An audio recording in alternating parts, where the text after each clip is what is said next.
Muy buenos días. El tema de esta predicación de hoy es cuando el fin se acerca. Suena como ¿verdad? Como a título de película, cuando el fin se acerca. Pero a ver, como siempre, sabe que mi estilo de predicación me gusta que al inicio de cada una de ellas plantear una problemática eclesiástica de la vida social. Hoy realmente tengo un planteamiento que tiene que ver con una problemática de la iglesia contemporánea. Esta problemática que percibo es de un sector de la iglesia. No puedo decir que es toda la iglesia la que está ahí, pero sí veo que hay un enorme sector de la iglesia que está aquí en esta problemática. Hay un gran movimiento evangélico en el mundo que podríamos categorizar como un movimiento evangélico mundano. ¿Qué significa eso, pastor? Bueno, este es un movimiento cristiano que es mundano porque tiene una característica. Pretende adherirse a la verdad de Dios, o sea, promueven de que es un movimiento cristiano, le ponen al título de la iglesia cristiana, evangélica, misionera, ponen una cruz. Ellos pretenden adherirse a la verdad, pero al mismo tiempo la socavan, al mismo tiempo debilitan la verdad. ¿Y cómo debilitan la verdad? A través de las falsas enseñanzas, a través de prácticas anticristianas que tienen estas iglesias. Ellos hablan de nuevas revelaciones, de nuevas funciones, de nuevas manifestaciones, de nuevos avivamientos del Espíritu. Pero con todas estas prácticas que no están autorizadas y que no están recomendadas en la Escritura, lo único que hacen es debilitar la fe cristiana. Y hay una evidencia de estos movimientos cristianos mundanos que tenemos en nuestros tiempos, diría yo, cristianos entre comillas. Hay una evidencia clara y es la ausencia y la apatía en que estas iglesias contemporáneas o este sector de la iglesia contemporánea, una apatía que manifiesta ávidamente al excluir de sus púlpitos la enseñanza de la venida de Jesús.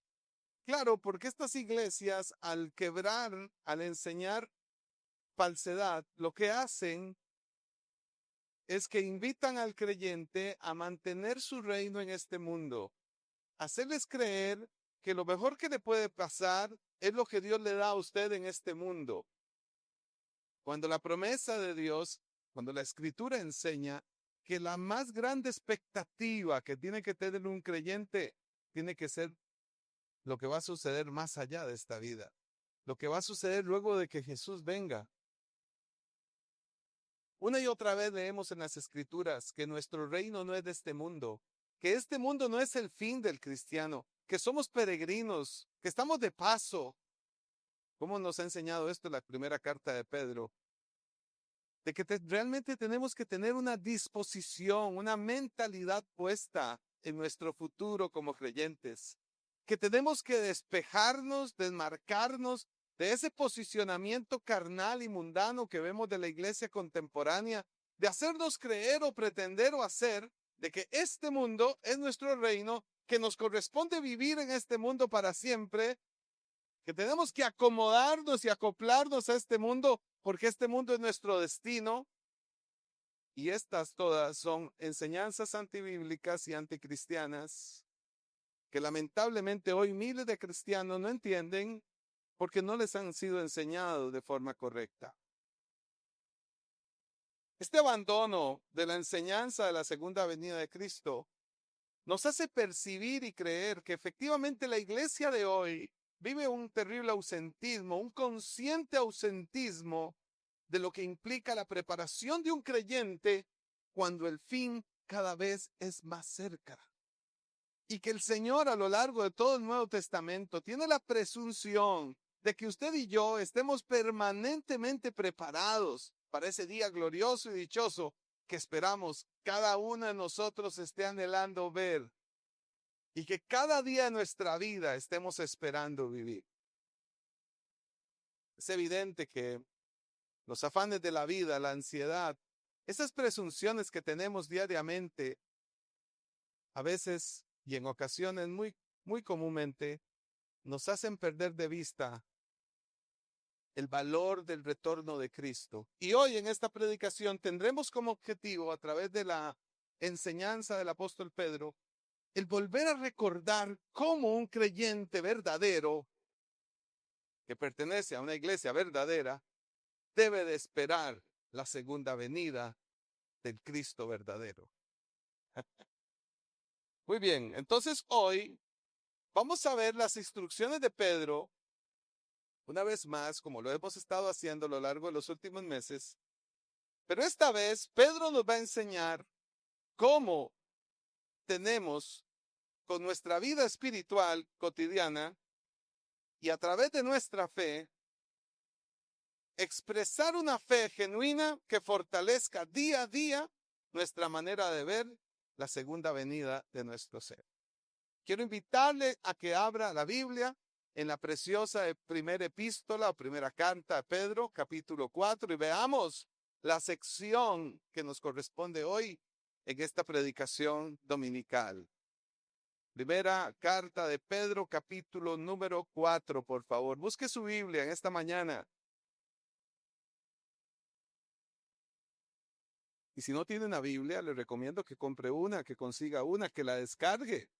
Las Biblias son gratuitas en algunos sitios de internet y ahora existen muchos apps para poder tener una Biblia cerca. Porque la Biblia se debe leer todos los días. Todos los días debemos de estudiarla. Todos los días tenemos que orar pidiendo a Dios comprensión de la palabra de Dios. Todos los días Dios tiene el interés de revelarse a nuestras vidas a través de su palabra. Y todos los días Dios quiere darse a conocer a cada uno de nosotros. Como lo hemos enseñado aquí por años, Dios se ha dado a conocer, se ha revelado a través de su palabra. ¿Quieres conocer a Dios? Conoce su palabra. ¿Quieres conocer la voluntad de Dios? Conoce la palabra. Anoche tuvimos un devocional muy lindo en casa. Aquí está Joel, que estuvo ahí presente. Después de la cena nos quedamos en la mesa y pudimos compartir. Y Joel hizo una pregunta muy relevante acerca de cómo conocer la voluntad específica. ¿Sabe? En teología existe algo que se conoce como la voluntad general y la voluntad específica. Hay temas en la Biblia que están contestados por la voluntad general. Jesús viene por segunda vez, la Biblia lo afirma claramente. Pero si le preguntamos a la Biblia qué estudiar, si cardiología o psicología, eso la Biblia no lo va a contestar. Eso no es una pregunta que está en la Biblia. Entonces a eso le conocemos como voluntad específica. Y Joel anoche hacía una pregunta sobre la voluntad específica de Dios en un tema particular. Explicaba yo a él que cuando estamos llenos de la voluntad general de Dios y cuando estamos llenos del Espíritu Santo, el conocer la voluntad específica de Dios se nos hace más sencillo. Pero cuando tenemos creyentes que no conocen la voluntad general de Dios, que no estudian la palabra, que no la conocen y que además están llenos de pecado y que el Espíritu Santo está totalmente apagado, su presencia y su manifestación en la vida de ese creyente, no porque el Espíritu se apaga, lo que se apaga es su actividad dentro de nosotros. El Espíritu es Dios. Él no se va a entristecer como lo enseñan en otras ocasiones. No entristezca al Espíritu Santo. Imagínate, si cada uno de nosotros con nuestros pecados entristeciéramos al Espíritu Santo, el Espíritu Santo debería de estar en un hospital. Cuando leemos en el Nuevo Testamento que el Espíritu se entristece es porque es una persona. Pero cuando dice que se entristece, lo que se entristece realmente es que su actividad en nosotros se minimiza, cuando debería de estar más bien extendida. Por eso el apóstol Pablo le recomienda a Timoteo, aviva el don del Espíritu. Nosotros cuando nos metemos en el pecado, lo que hacemos es entristecerlo. Otro término en la Reina Valera, contristarlo. Pero eso no es la predicación de hoy. Lo que quería decir para introducir a este sermón es que tenemos que llenarnos, saturarnos, conocer profundamente la palabra de Dios, su voluntad revelada y general. Y le garantizo que si guardas la santificación y te llenas de esta preciosa palabra, te va a ser muy sencillo conocer la voluntad específica de Dios. La vas a conocer. Dios te va a guiar. Su consejo estará pronto en tu corazón y en tu mente. Y es cuando encuentras entonces cómo Dios te va guiando en decisiones específicas. Vamos a Primera de Pedro capítulo 4, al tema de hoy, un temazo precioso, el sermón. Lo disfruté mucho durante la semana prepararlo y espero poder tener la claridad para podérselos presentar hoy. Primera de Pedro capítulo 4, verso 7, la porción del pasaje que nos corresponde en este día. Vamos a leer hasta el verso 11. Dice Pedro: ya se acerca el fin de todas las cosas. Así que, para orar bien, manténganse sobrios y con la mente despejada. Sobre todo, ámense los unos a los otros profundamente, porque el amor cubre muchísimos pecados. Practiquen la hospitalidad entre ustedes sin quejarse. Cada uno ponga al servicio de los demás el don que haya recibido, administrando bien la gracia de Dios en sus diversas formas.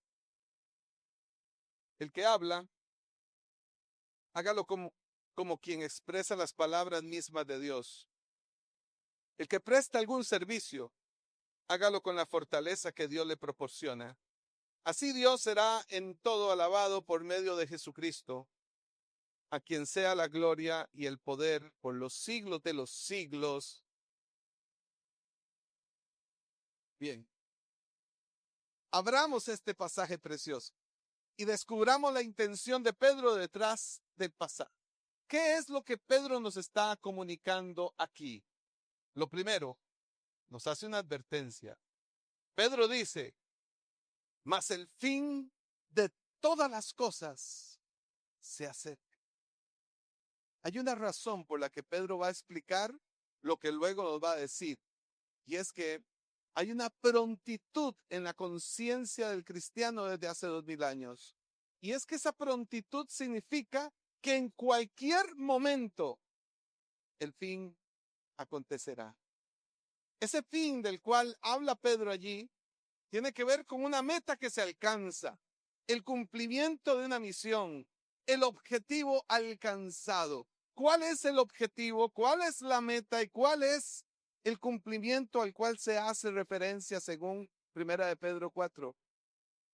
Cuando leemos el pasaje y lo entendemos, Pedro se está refiriendo a la segunda venida de Cristo. El fin de todo. Así le dice Pedro. Es el fin de todo. Suena muy esperanzador escuchar. Es el fin de todas las enfermedades.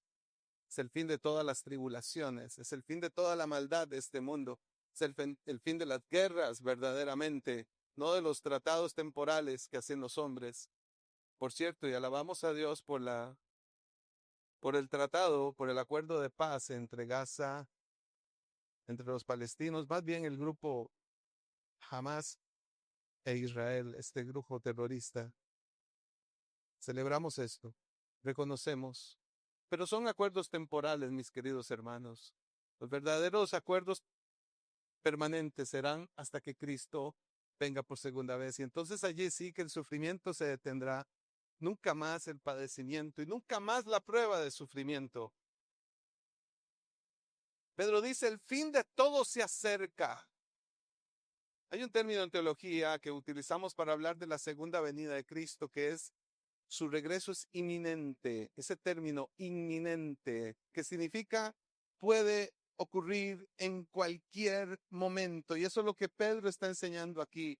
Ya que el fin se acerca, ya que el fin puede suceder en cualquier momento, ya que no hay nadie en el universo que conoce el día más Dios, más él únicamente es el Padre, pero que nadie le puede dar una instrucción a Dios de decirle a él cuándo tiene que ser ese día, que esto está en la única voluntad preciosa de Dios soberano.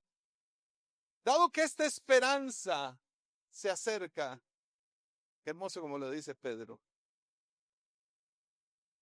dado que esta esperanza está a la puerta, Pedro incentiva a los cristianos, recuerden la carta, a los cristianos perseguidos, dispersados. Nosotros la leemos 2000 años después. Significa que también es para nosotros el mensaje. Pedro le dice que debemos de aguardar la gran esperanza del creyente, incentivándonos a vivir cada día de nuestra vida, más allá del sufrimiento o la condición que vivimos, con una enorme y permanente expectativa acerca de la segunda venida de Jesús, con la expectativa de Cristo y nuestro encuentro con Él y del cumplimiento fiel de la palabra. Pedro lo que nos está enseñando en esta primera parte de esta sección del capítulo 4 es que una de las obligaciones que tiene todo creyente de todas las épocas y de todos los tiempos es vivir cada día de su vida con una enorme expectativa y esperanza en su corazón. La expectativa de que hoy puede ser el día que Cristo venga. Si hoy, con todo y el día lluvioso, oscuro y frío, hoy puede ser un precioso día para que Cristo venga por segunda vez. Y que nosotros los cristianos tenemos que vivir cada día con esa esperanza. Ahora le planteo entonces el problema de la introducción del sermón.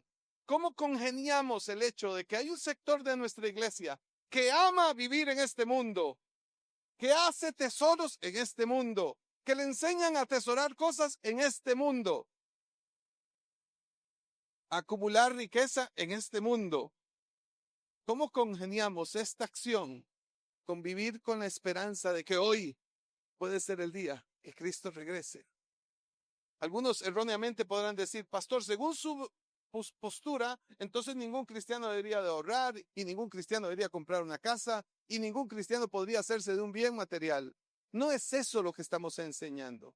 Es que el exceso incorrecto de la enseñanza que nos hace creer que nuestro reino es este mundo, nos despeja la posibilidad de poder considerar que nuestro verdadero reino no es este mundo, sino el venidero, y que por tanto todos nosotros somos llamados a experimentar una imperiosa y poderosa expectativa cada día de la segunda venida de Cristo.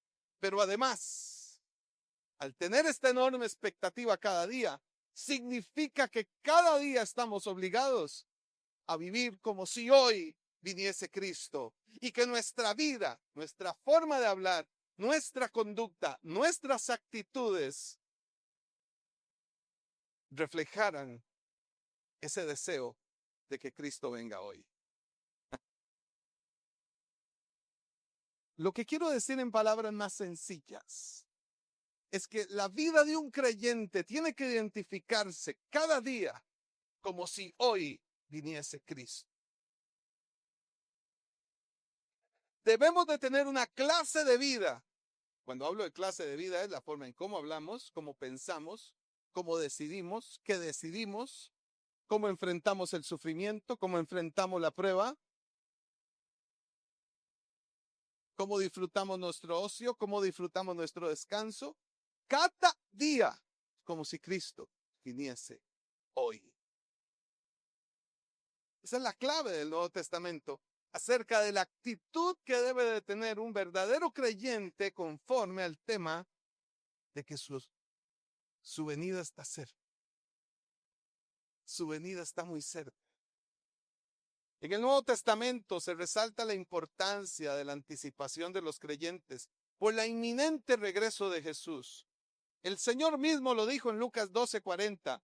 Asimismo, deben ustedes estar preparados, porque el Hijo del Hombre vendrá cuando menos lo esperen. ¿Se das cuenta? Jesús está enseñando algo fundamental de la vida cristiana. Cualquier día, cualquier momento viene. Y cuando Él venga, lo mejor que nos puede suceder es que la vida que elegimos tener hoy sea acorde a su voluntad. Que la vida que hoy estamos teniendo le dé gloria a Dios. Por eso no podemos aprobar una vida pecaminosa. No podemos aprobar estar en una condición de pecado creyendo que el Señor está retardado. Oh, no, yo le hago caso a aquel predicador que dice que faltan 40 años o que faltan 200 años. Ningún predicador, amados hermanos, no se lo crean. mueva el dedo, quite el video cuando le estén diciendo que viene en tal fecha, que viene en cualquier momento, que viene en este día. Cuando escuches algo como eso, automáticamente quita ese predicador. Te está enseñando algo falso. Y deja el video cuando escuches a un predicador que te dice, prepárate, porque hoy puede ser ese día. Y vive como si ese día fuera hoy. Le elige vivir como si hoy viniese Cristo. Elige vivir de esa manera. Pablo dice en Primera de Tesalonicenses capítulo 4, verso 15, creo que ese texto sí lo tenemos, ahí está. Conforme a lo dicho por el Señor, afirmamos que nosotros, los que estemos vivos y hayamos quedado hasta la venida del Señor, de ninguna manera nos adelantaremos a los que hayan muerto. El Señor mismo descenderá del cielo con voz de mando, con voz de arcángel y con trompeta de Dios, y los muertos en Cristo resucitarán primero. Luego los que estemos vivos, los que hayamos quedado, seremos arrebatados junto con ellos en las nubes para encontrarnos con el Señor en el aire. Y qué hermoso el final. Y así estaremos con el Señor para siempre. ¿Cuántas veces leíste ahí nosotros? Varias veces, ¿verdad? Pablo utiliza el nosotros, los que hallamos, los que estemos vivos, seremos. Él utiliza mucho el plural en este pasaje. Pablo indica que él creía profundamente que el Señor llegaría en cualquier momento. Él tuvo siempre la convicción y murió creyendo que hoy, ese día, Cristo regresaría. Esa era la convicción del apóstol Pablo. Y esta debe ser la actitud actual de la iglesia, de toda la iglesia de Jesucristo. Toda la iglesia es llamada a tener una actitud de esta manera. Piensen eso. Si esta fue la actitud de los cristianos que vivieron hace 2000 años, ¿cuál debería ser la actitud de los cristianos 2000 años después? Cuando entendemos lógicamente que al pasar 2000 años, el fin de todas estas cosas está más cerca. Y la segunda venida del Señor se acercó 2000 años. Santiago capítulo 5, verso 7 dice, por tanto, hermanos, tengan paciencia hasta la venida del Señor. Miren cómo espera el agricultor a que la tierra dé su precioso fruto y con qué paciencia guarda las lluvias del otoño y primavera. Así también ustedes manténganse firmes y aguarden con paciencia la venida del Señor, que ya se acerca. Escuchen al Espíritu Santo a través de esta predicación. Escucha al Espíritu Santo a través de su palabra. Él te está pidiendo paciencia, espera activa, paciencia. Tengan paciencia. Y el Señor nos está demandando hoy a través de esta predicación el mantenernos firmes y vivir acorde al reino de los cielos, no desviándonos, creyendo que la venida del Señor está lejos, sino que más bien aguardemos con paciencia la venida del Señor, haciendo que nuestra vida verdaderamente refleje de forma genuina la expectativa que tenemos de su segunda venida. Esta es una gran pregunta que debemos de hacernos durante esta predicación. ¿Realmente tenemos la expectativa de creer que vamos a ver a Cristo en cualquier momento? Preguntémonos honestamente esto. ¿Realmente deseamos que Cristo venga hoy? Ay, no, Señor, ven hasta que yo pueda ir a Italia. Dame ese gusto, Señor, de conocer las Malvinas.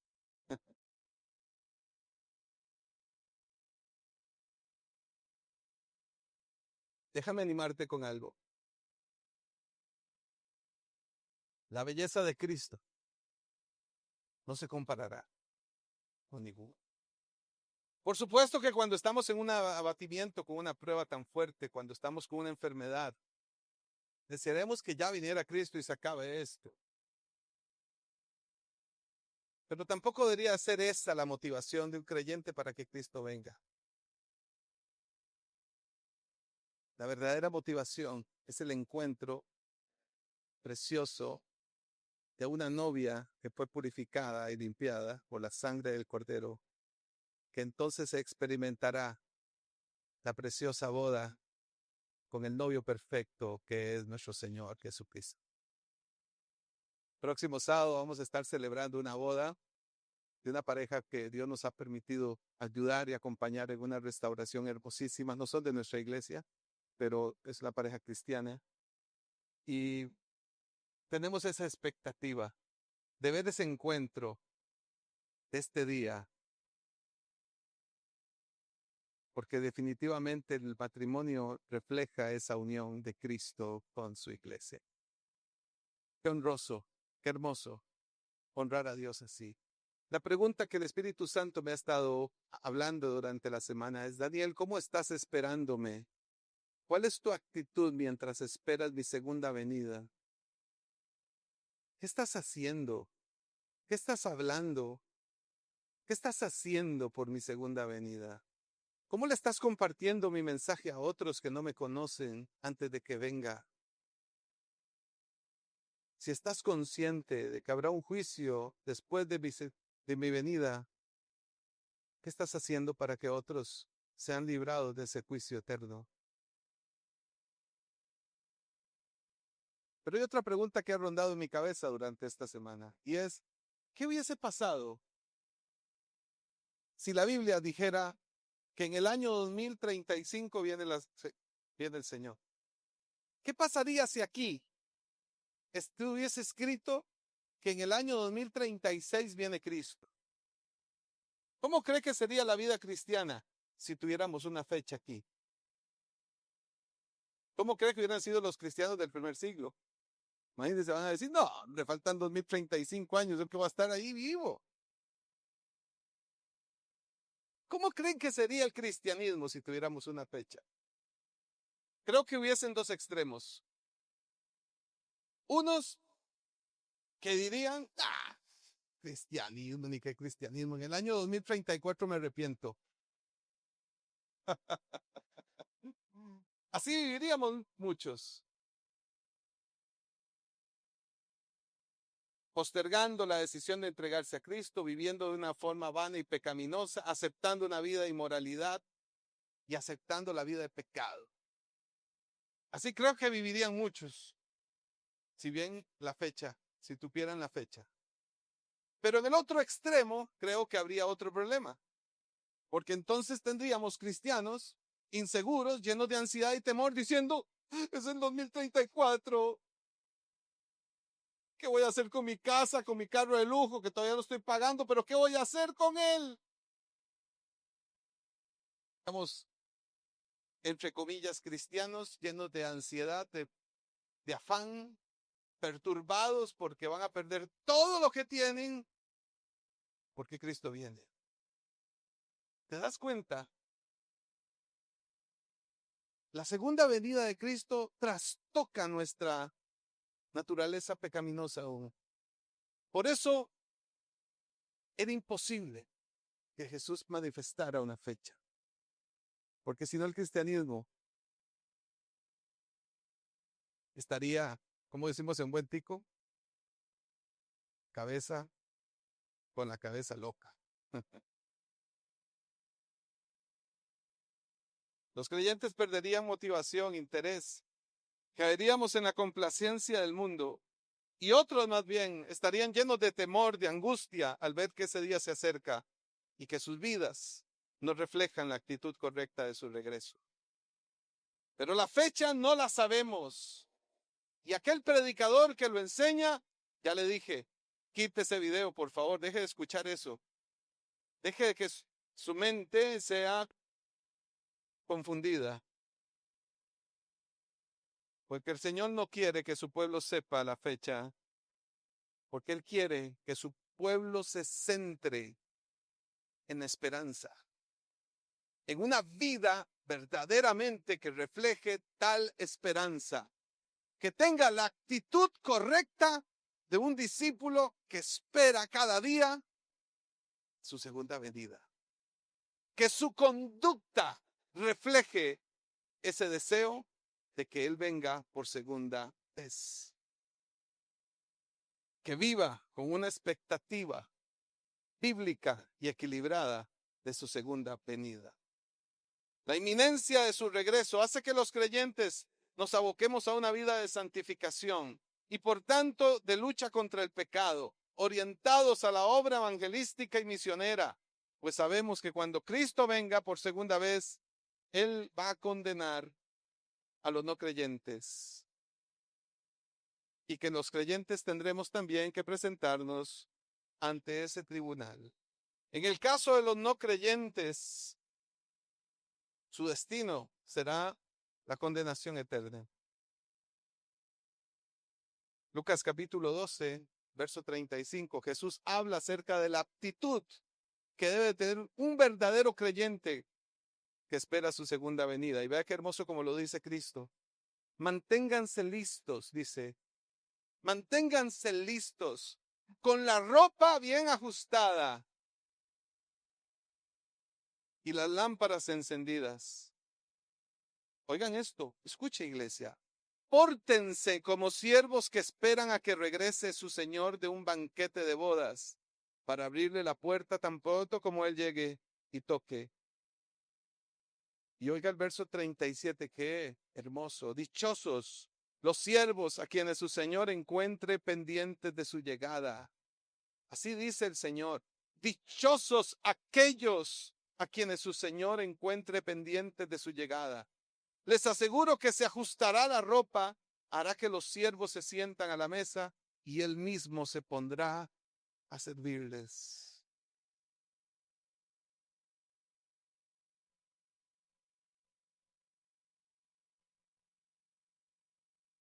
¿Cuál debe de ser la actitud de un creyente que espera la segunda venida de Cristo?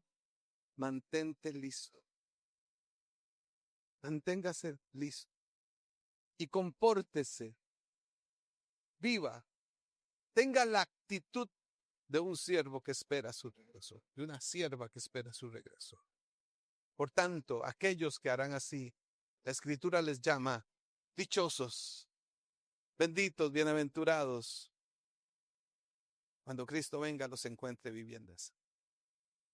En el tribunal de Cristo, nosotros los cristianos también nos tendremos que presentar. Ya dije que los no creyentes, los impíos, los que rechazaron a Cristo, hacen una fila para el tribunal. Lamentablemente es un tribunal de condenación por causa del pecado. Digo lamentablemente porque el deseo de este pastor es que el mundo crea, porque no quiero que nadie sea condenado. Entiendo bíblicamente que muchos serán condenados y anhelo que la iglesia se movilice por lo largo del mundo para predicarles a los no creyentes, para que se arrepientan y crean y sean quitados de esa fila de condenación. Pero en el tribunal del Señor habrá otra fila para los creyentes. Usted y yo, los que perseveremos hasta el fin, los que permanezcamos fieles al Señor. Y en esa fila tendremos que rendir cuenta de nuestra vida. Jesús, al haber perdonado nuestros pecados, no nos va a juzgar por los pecados, porque ya fuimos limpiados por su sacrificio. Pero en ese tribunal, los creyentes tendremos que rendir cuentas de la forma en cómo lo esperamos a Él, de la manera y la forma en cómo decidimos vivir, de la forma en cómo vivimos, de las obras que hicimos para su reino. Esto a veces un poco me atormenta, ¿sabe? Porque me pongo a pensar en eso. Como pastor, como predicador del Evangelio, a veces pienso, Señor, realmente temo que algún miembro de nuestra iglesia llegue a ese tribunal diciendo, es que Señor, a mí eso nunca nadie me lo predicó, Daniel.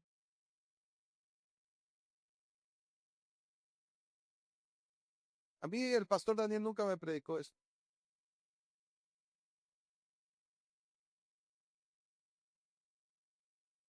Estás en la fila de los redimidos. Estás en la fila donde no vas a ser condenado, pero vas a ser recompensado. Pero el Señor te va a hacer la pregunta, ¿cuál fue tu actitud al esperar mi venida? ¿Qué clase de vida tuviste mientras esperabas mi segunda venida? ¿En qué serviste mientras me esperabas? ¿Qué hiciste por el reino mientras esperabas? ¿A cuánto les predicaste el evangelio? No, es que a mí nadie me explicó eso. Es que a mí nadie me dijo eso. Es que mi pastor siempre andaba muy ocupado y nunca tenía tiempo para predicarme eso. ¿Será esa la excusa? ¿Será esas las razones que saldrán de nuestro corazón? No, Señor, es que como yo sabía que no ibas a llegar tan rápido, yo era del grupo aquel que decía, Señor, está tardando mucho. ¿Para qué tener esa expectativa? ¿Qué vamos a decir en ese tribunal? ¿Cómo vamos a defender nuestras conductas incorrectas hoy? ¿Cómo vamos a justificar nuestra apatía al servicio? ¿Cómo estamos y cómo vamos a justificar nuestra apatía congregacional, nuestra vida de apatía de oración, de vida de fe? ¿Cómo vamos a justificar eso? ¿Cómo le vamos a decir al Señor? Es que tenía mucho cansancio, es que qué aburrido, el domingo estaba muy lluvioso. ¿Cómo? ¿Cómo le diremos que la serie de Netflix era más emocionante que hablar su palabra? ¿Cómo le vamos a decir que gastamos cientos de horas en TikTok, pero que no fuimos capaces de hablar la palabra del Señor? ¿Cómo?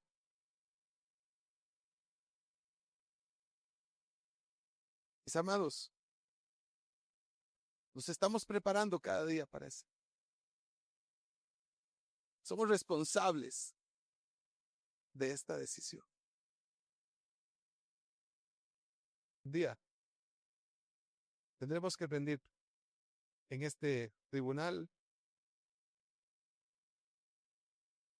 una declaración acerca de lo que hicimos, cómo lo que hicimos fue útil en el reino de los cielos.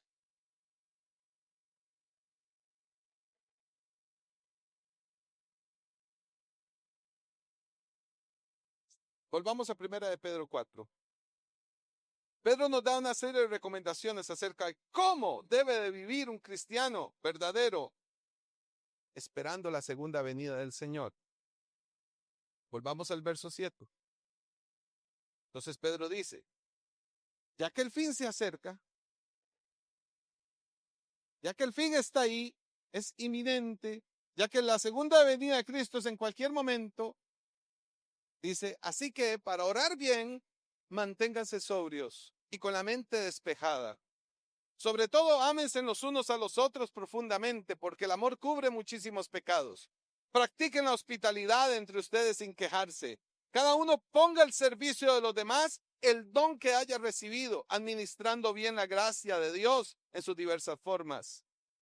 Y el que hable, hágalo como quien expresa las palabras mismas de Dios. El que presta algún servicio, hágalo con la fortaleza que Dios le proporciona. A lo largo de las predicaciones que hemos tenido en las últimas semanas de Primera de Pedro, hemos sido testigos de cómo el apóstol se esforzó y se esforzó en su texto bíblico para incentivarnos a considerar el costo de vivir para Cristo. Seguir a Cristo implica obediencia, permanencia, fidelidad y sumisión a su señorío, e incluso ser fiel hasta la muerte, como lo prediqué la semana pasada. Seguir a Cristo implica un odio hacia el pecado y amar la justicia del Señor con toda nuestra vida. Por tanto, Pedro nos enseña que la clave para una vida cristiana saludable, aún con mayor razón en tiempo de persecución, implica el desarrollo de disciplinas espirituales diarias en el creyente, lo cual producirá una fe sólida y permanente. Pedro da algunas recomendaciones para edificar la vida de un cristiano, para tener una vida digna de la obra y del sacrificio de Jesús. Yo veo 3 en ese pasaje. Número 1, la santificación personal. Él dice, porque para orar bien debemos de mantenernos sobrios y con la mente despejada. Número 2, él nos recomienda amar. Ámense los unos a los otros profundamente, porque el amor cubre muchísimos pecados. Y número 3, servicio espiritual. Él dice, cada uno ponga al servicio de los demás el don que haya recibido. Veamos rápidamente, porque ya el tiempo voló, como decimos, pero voy a ver rápidamente cada uno de estos aspectos, porque lo que necesito es que tomemos nota, revisemos nuestro corazón y verifiquemos si verdaderamente vivimos de esta manera. Este es el consejo del apóstol Pedro hace 2000 años. ¿Cómo vive un cristiano que espera cada día la segunda venida de Cristo? Primer consejo de Pedro, santificación personal. Él dice, manténganse en alerta, atentos, protegiendo la mente de los pensamientos anticristianos del mundo. Ayer nuestro devocional justamente tenía que ver con este punto. Ayer le preguntaba a mi familia, ¿cómo en un mundo tecnológico donde recibimos constantemente un bombardeo ideológico anticristiano a través de las redes sociales, cómo contener esto con nuestros fundamentos bíblicos? Les exponía este caso. Si soy capaz de pasar una hora, en el mejor sentido de los términos, viendo videos de forma continua, pero no paso 10 minutos en la escritura, ¿qué crees que al final terminará tomando mayor control de lo que pienso? ¿Qué crees que es lo que va a quedar en mi pensamiento? ¿La hora o los 5 minutos de palabra? Cuando leo a Pedro aquí, que me dice que para orar bien, él dice, para orar bien tienes que mantenerte sobrio y con la mente despejada. Pero en una generación donde nuestra mente está secuestrada, literalmente secuestrada por el entretenimiento, por los videos, por las redes sociales, por las películas, por las maratones de series. Esa es la generación cristiana contemporánea que no le importa pasar 5 horas sentado viendo una película. Y yo no estoy en contra de que vean películas siempre y cuando el contenido de esa película, por supuesto, no sea un contenido anticristiano. Ay, pastor, usted dice que es conservador. Me han dicho esa frase. No sé si me ofenden o me halagan, la verdad. No sé cuando me lo dicen si realmente me están ofendiendo o me están halagando.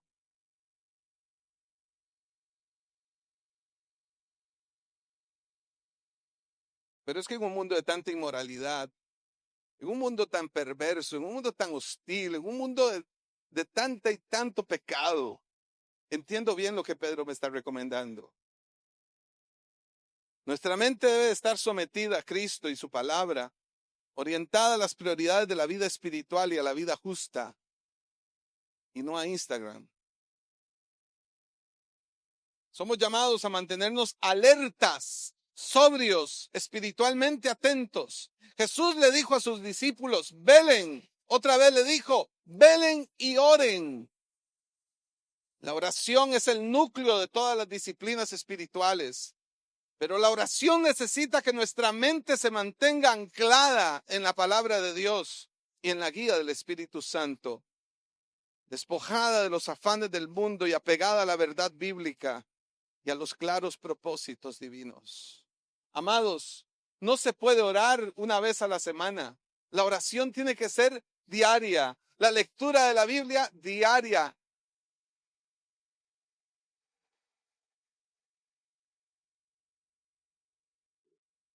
Y si alguno quiere que profundicemos sobre estos temas, pida consejería. Recién tuve una conversación con Michael, el pastor Michael, sobre este tema. Estamos dispuestos a enseñar sobre estos temas. Usted dice, pastor, no sé orar, me gustaría aprender a hacerlo, pues me gustaría tener más tiempo para hacerlo. Podemos acompañarte en esto. Pida una consejería con el pastor Michael, con el pastor Iván, con Carlos Rossi, conmigo. Con todo el amor del mundo nos sentaremos a darles instrucción bíblica acerca de cómo lograr esto y tener una vida espiritual nutrida. Me gusta como lo dice Pedro aquí, porque para orar bien hay que mantenerse sobrio, hay que cuidar la mente. Nuestra mente no es un botadero de desperdicios, así la hemos tratado en nuestros tiempos. Nuestra mente es un lugar donde glorificamos a Dios. Y debemos de glorificar a Dios con nuestra mente. El segundo consejo de Pedro de cómo esperar la segunda venida de Cristo, él dice, y con respecto al amor, ámense los unos a los otros profundamente, porque el amor cubre muchísimos pecados. Y practiquen hospitalidad. Amar en la vida cristiana es de suprema importancia. Pedro nos hace ver la importancia del amor entre creyentes, amándonos profundamente. Esta clase de amor es sacrificial, no es sentimental, y requiere que nos esforcemos en amar a pesar de las ofensas.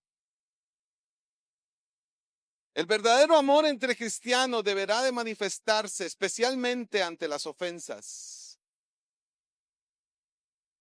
pues aquellos que fuimos perdonados por Cristo, somos llamados a perdonar los pecados que otros han cometido contra nosotros. Imagínese esto. ¿Cómo sería la vida de un cristiano que recibió el perdón más glorioso y eterno, que es el perdón de Cristo, pero que no esté dispuesto a perdonar a su hermano que lo ofendió?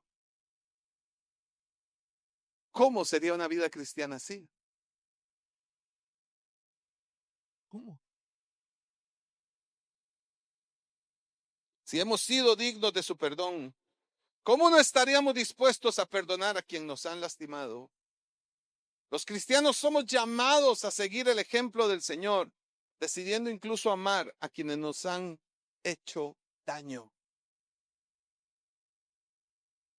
Este amor debe de traducirse en acciones. Por ejemplo, Pedro dice que debemos de practicar la hospitalidad, amar a los extranjeros, llevando el amor incluso a círculos de amistades cristianas hacia otros creyentes que ni siquiera conocemos.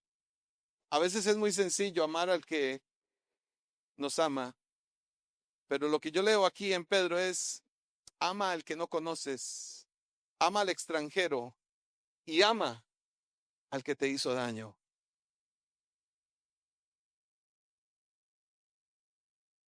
Jesús elogió este fundamento y dijo en Lucas 14, verso 12,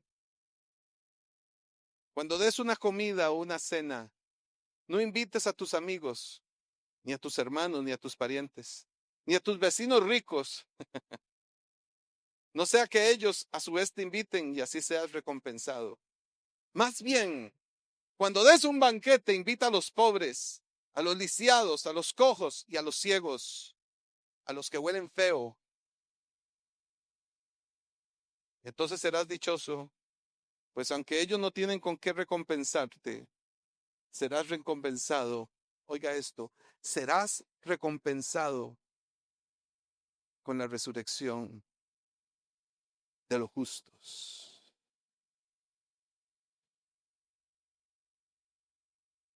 A veces es fácil hacerle un favor a alguien que sabemos que nos lo va a devolver.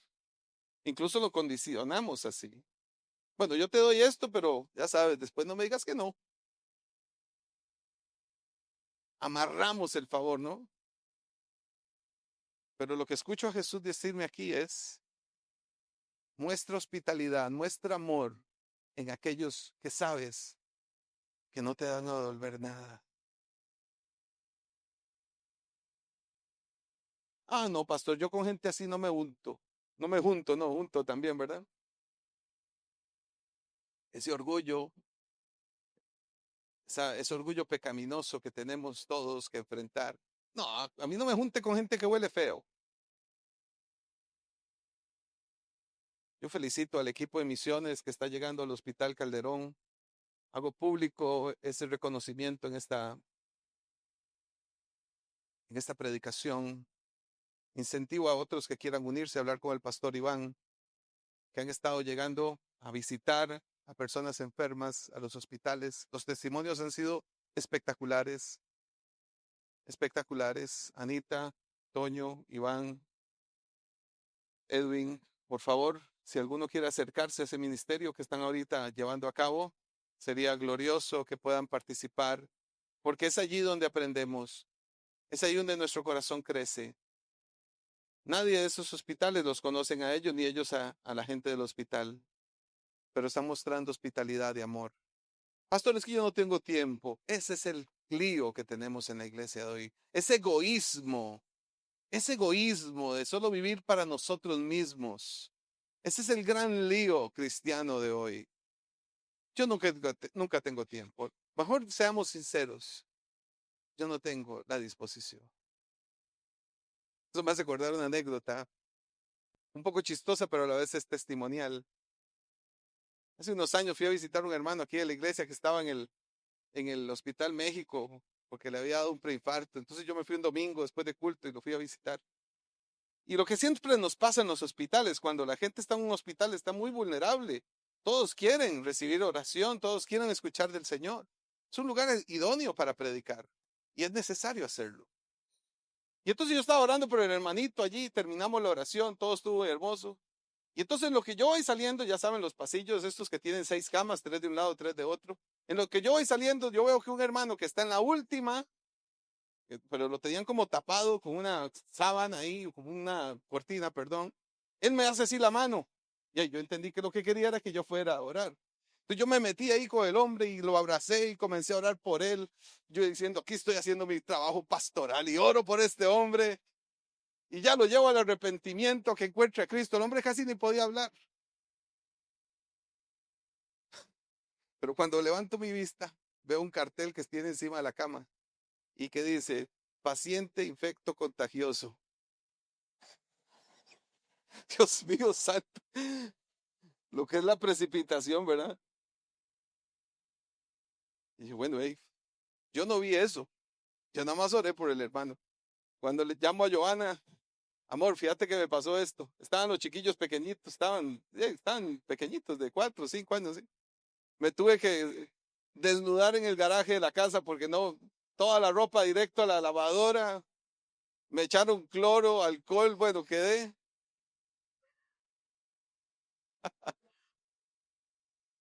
blanco del Lysol que me lo tiraron todo de arriba para abajo. Hasta las plantas de los pies me echaron Lysol. Después de una picazón que no tiene idea, mis hermanos.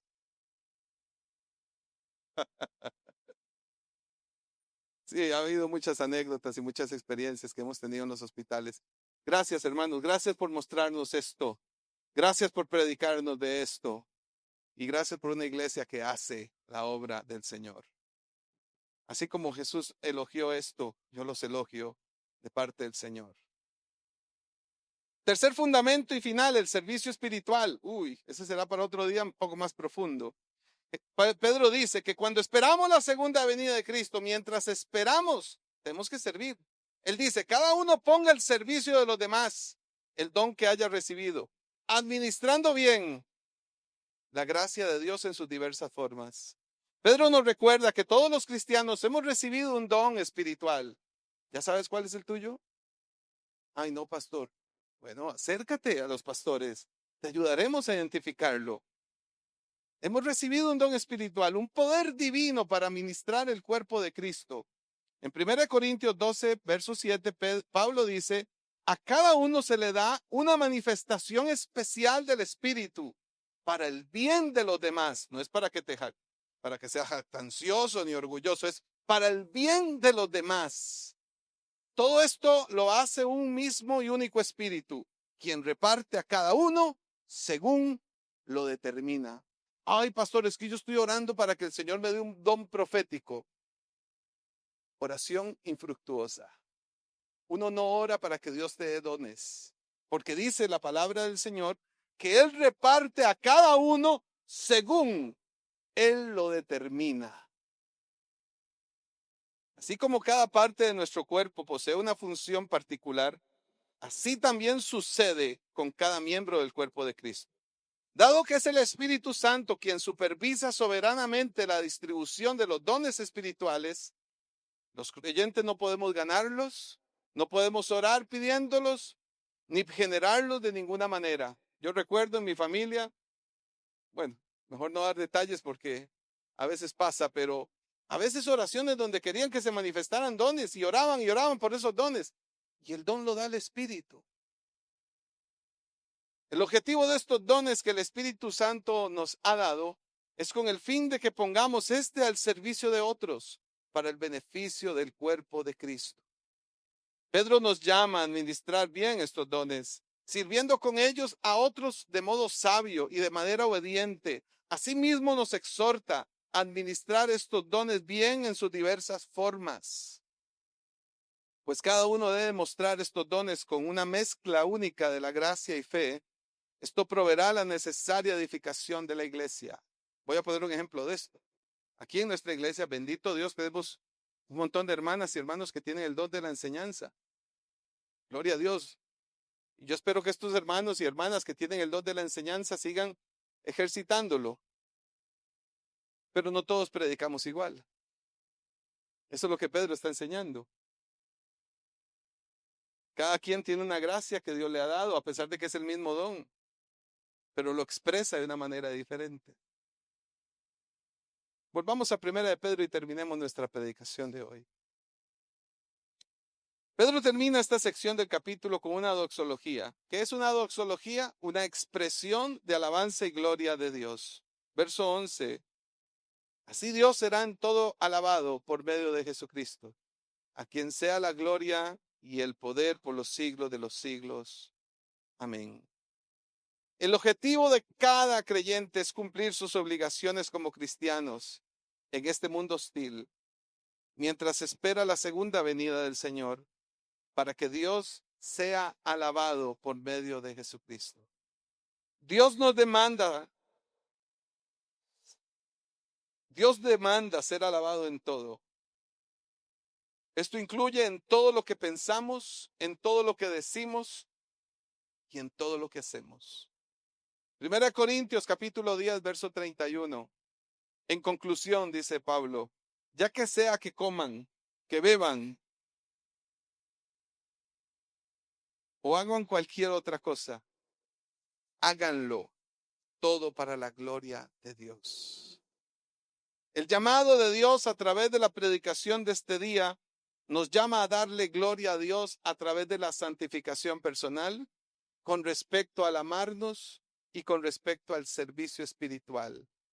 Que por cierto, si no estás haciendo nada para el reino de Dios, yo creo que ya llegó el día.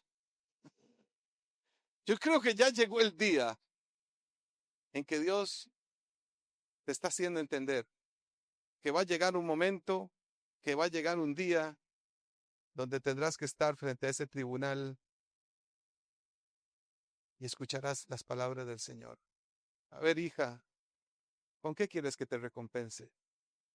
¿Cuáles fueron tus obras? ¿Cuáles fueron tus obras?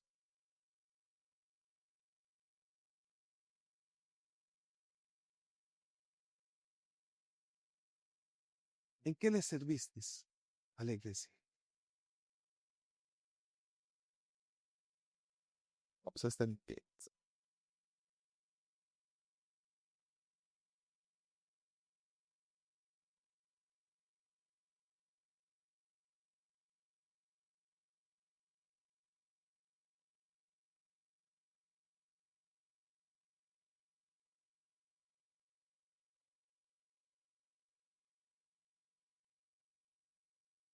Yo quiero que terminemos nuestra predicación hoy con este pensamiento de Pedro.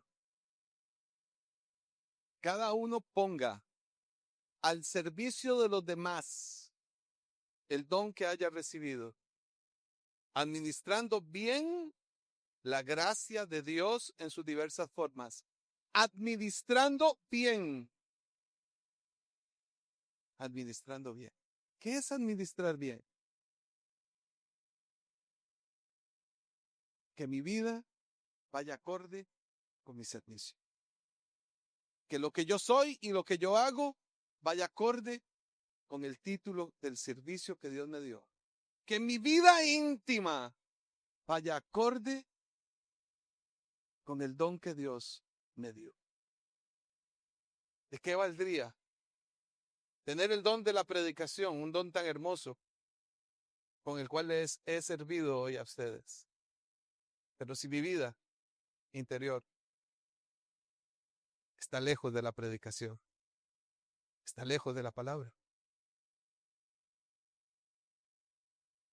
Yo les pido al Espíritu Santo que nos revele esto.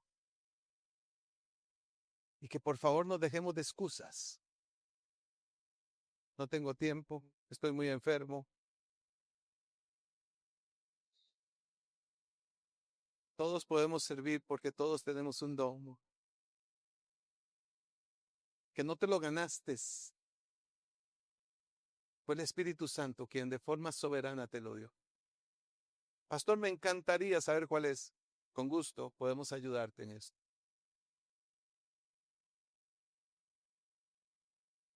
Pero que no sea una excusa decir, es que yo no sé cuál es. En todo caso, y te lo simplifico. Mientras logras descubrir cuáles son esos dones, hay uno que es sencillo. Ve a tu vecindario, abre las puertas de tu casa, llama a la gente, invítalos a tu casa y predícales este glorioso evangelio. Para que entonces un día sean rescatados de la línea de los que irán al lago de fuego eterno. Escucha, iglesia. Escucha. Abre tus oídos y escucha. Espíritu Santo, gracias por esta mañana espectacular que nos ha dado. ¡Qué mensaje! ¡Qué mensaje, Pedro! Gracias. Definitivamente fuiste guiado por el Espíritu Santo. Y si esta carta ha perseverado durante 2000 años, es porque Dios la inspiró.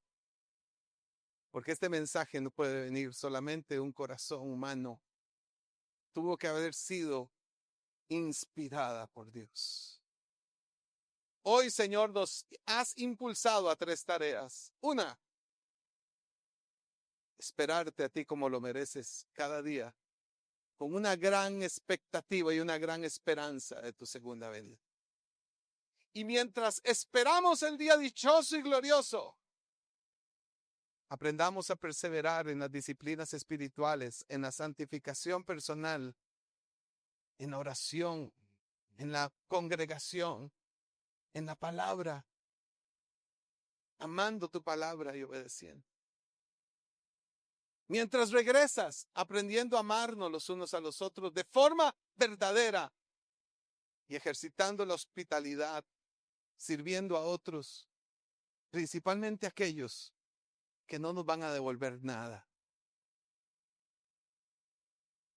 Y tercero, sirviéndote,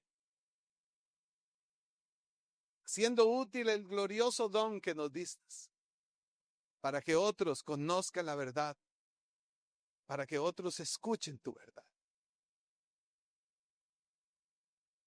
Padre, aquellos que están aquí, que se resisten a servir, háblales de forma personal, que tu espíritu redarguya, enseñe y corrija acerca de este llamado. Y aquellos que hoy, Señor, quizás tienen el ímpetu, el deseo, conozco algunos, de servirte, de amarte, pero sus cuerpos están abatidos por la enfermedad. Hoy te pido, Señor, también por ellos, como Abner, como nuestra hermana Hilda, como nuestra hermana Janet Eidelman, como nuestra hermana Ana Leroy, que han estado atravesando pruebas de salud fuertes, difíciles. Que el poder glorioso de Dios Que el poder del Evangelio les dé las fuerzas, la sabiduría para soportar la prueba. Y gracias porque de esos 4 que nombré, 3 están hoy aquí. Y nos dan testimonio de lo que significa ser un creyente que dice, no, yo no me pierdo este domingo. Yo no me pierdo aquí viendo televisión. Yo necesito escuchar la voz de Dios. Hay un mensaje para mí. Voy a ir a escucharlo, a recibirlo. Y además, mi iglesia necesita mi canto, mi adoración. Necesitamos unirnos para alabar y adorar y exaltar al que vive por siempre y para siempre. ¿Cómo me voy a perder eso? Jamás. Porque como dijo Pedro y terminó su pensamiento aquí, al Señor sea toda la gloria y el poder por los siglos de los siglos.